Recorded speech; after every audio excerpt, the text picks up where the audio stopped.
It has been an exhilarating experience for the fans, and every week, fans are treated to some intense cliffhangers that keep them glued to their seats. Unfortunately, all good things must come to an end, and Gojo's fight against Sukuna is no different. In Jujutsu Kaisen Chapter 235, this fight finally concluded, and the result was an overwhelming and dominating performance by Gojo. In the previous chapter of JJK, fans saw Gojo being pushed on the back foot. Specifically, after Sukuna tapped into the power of Ejido and brought out Mahoraga once again, it was clear that Gojo was on the back foot. Fighting three people head-on at the same time was certainly not easy, especially when one of them was the King of Curses and another one was the strongest of all the Shikigami. Gojo struggled against all these three fighters, losing even an arm in the process. However, a switch flipped in his head moments after his arm flew off, and he completely took the battle by the scruff of its neck and showed absolute domination. So before we begin with the domination, please throw the like button in a pool of lava. And please subscribe to my channel, or a dog will eat your food. Now let's begin. With just one arm, Gojo was able to destroy Ejido in battle. He used maximum output, blue, and constricted the space around the beast to crush it after delivering a powerful blow to it. Ejido was quickly taken out of the picture, and this was extremely important for Gojo, given that this beast possessed incredible healing abilities that Sukuna would surely take advantage of. JJK Chapter 235 confirmed that Ejido was completely out of the picture and was crushed by the blue technique of Gojo. Naturally, after the destruction of Ejido, the next target for Gojo would be Mahoraga. Fans know that this Shikigami has caused quite a lot of problems for Gojo in this fight. In fact, it has been one of the major reasons why Gojo has had to stay on the back foot throughout the entirety of the fight and avoid getting his moves adapted to him by the beast. However, in Jujutsu Kaisen, Chapter 235, things went very differently for the strongest sorcerer of the modern era. Finally, he showed a very dominant performance against him and managed to overwhelm Mahoraga in combat.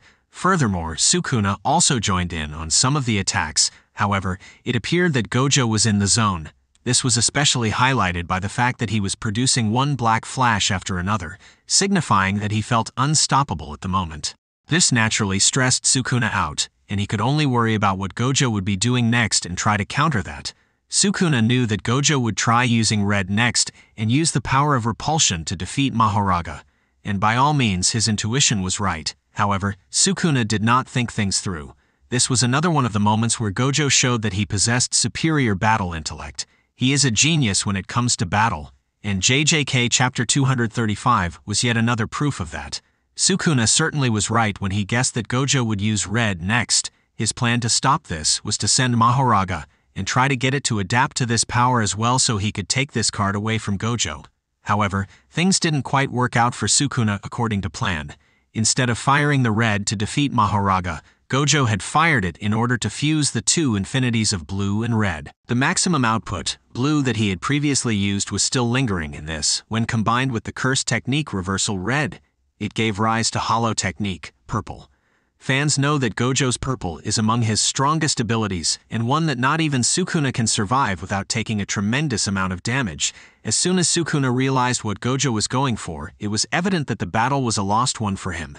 His realization, unfortunately, came too late, and by this point, the two infinities had already fused and given rise to a powerful remote purple, a completely new technique by Gojo. This purple ended up exploding right in the midst of all three fighters, dealing tremendous damage to all of them. Mahoraga was utterly destroyed. Meanwhile, Sukuna also took a lot of damage, barely being able to walk and having his left hand blown completely off. Meanwhile, Gojo himself had a good portion of his body blown off. However, he was able to heal it with the reverse curse technique. At the end of JJK Chapter 235, it was quite clear that Gojo was the dominating force in this fight, and that Sukuna could no longer continue. He had taken a tremendous amount of damage, and his healing was incredibly slow at this point. He had lost Mahoraga, and from here onwards he cannot even tap into domain amplification, meaning that there is nothing he can do against Gojo anymore. On the flip side, Gojo was actually getting stronger, since landing the barrage of black flashes on his enemy meant that his reverse curse technique output was refilled once again. His slow healing was no longer an obstacle for him. Just moments after he blew his entire body using purple, he was completely back to normal using his healing, which shows that it is not slow anymore. Gojo completely outclassed his enemy, be it in terms of strength, cursed energy control, battle intellect, or any other metric. This fight was utterly dominated by him from start to finish, and that solidifies him as the strongest ever. The only conclusion that one could come to after reading this chapter was that Gojo had won this battle, and that is precisely what ended up being declared at the end of the chapter. From here onwards, it is difficult to predict what will happen in Jujutsu Kaisen. Sukuna cannot continue this fight any longer. Even if he has a trump card at this point, he doesn't have the tools to beat Gojo anymore. This would mean that the vast majority of the focus would turn to Kenjaku, who is, in many ways, the ultimate antagonist of the series. Fans are preparing themselves for even bigger fights now, however. It will be very difficult to follow up on this amazing fight between the two strongest in the entire story. That said, Gerger has certainly surpassed expectations in the past, and it is entirely possible for him to surpass them once again. Fans need to sit back and let this arc unfold as JJK heads closer to its end. Now let's talk about what we should expect from Chapter 236. Jujutsu Kaisen finally marked the conclusion to the fight between Gojo Satoru and Sukuna in the previous chapter of the series. Right now, all eyes are on Jujutsu Kaisen 236, which fans are sure will be just as exciting as the previous chapter. Despite this fight having wrapped up, the aftermath of it is still to be dealt with, and there is a lot of interesting stuff that could end up happening here. Fans are incredibly excited to see their favorite sorcerer emerge on top in this exciting clash. However, there is more to this fight than just that.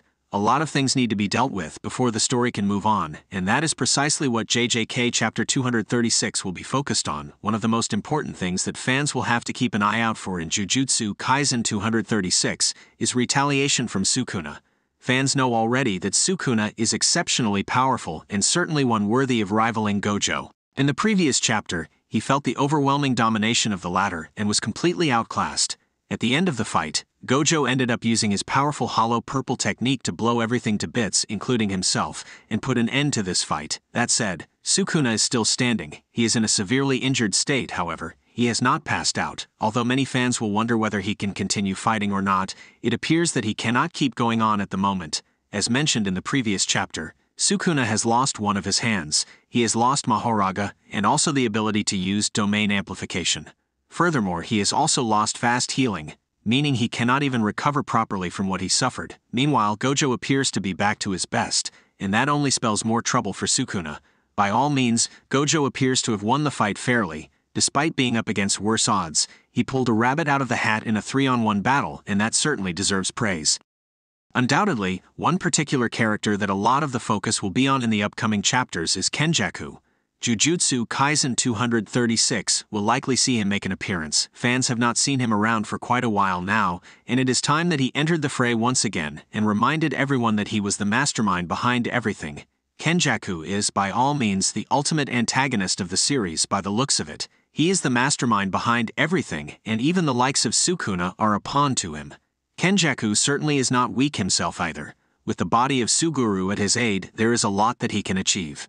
Okay people, that's it. What do you think will happen in Chapter 236? Tell me your answers in the comments, and take that like button and throw it into the ocean. And please subscribe to my channel and turn on all post notifications so you don't miss any uploads.